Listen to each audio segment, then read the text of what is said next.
Okay, we're just going to go through a couple of these story problems so we have a better understanding of how to do these.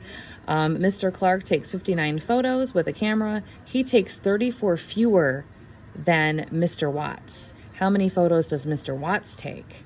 So as I go back and reread it, and always have them reread it, even if I have to reread it like 3 times to really truly understand it. Even I have to go back and read it a couple times to understand.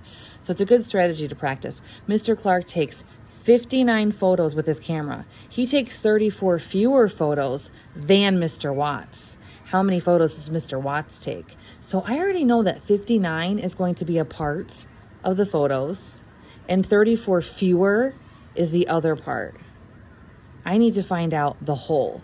So in order to find out the whole, I have to add the 2 parts that I have. So the kids should rewrite it. I'm writing kind of sloppy because I can't. It's hard to hold the phone here.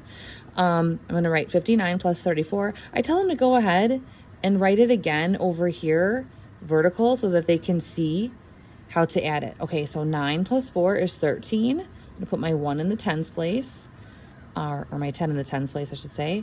And then I have 5 plus 3 is 8, plus 1 more is 9. So that means that Mr. Watts has 93 photos. Or he takes 93 photos. The bar model over here, they can sketch that on the side if they need to. There are some frogs on a log.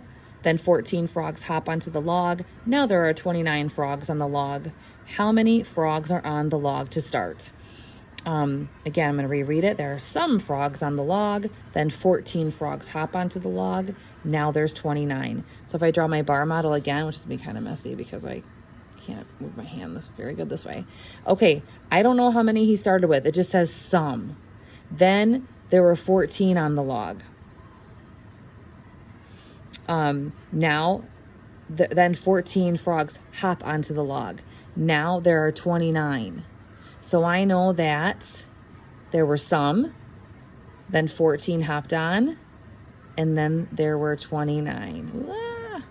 There were 29. So in order to figure out this missing part, I can write it a couple ways. I can write something plus 14 equals 29. And then I'm going to turn that equation around. I'm going to start with 29.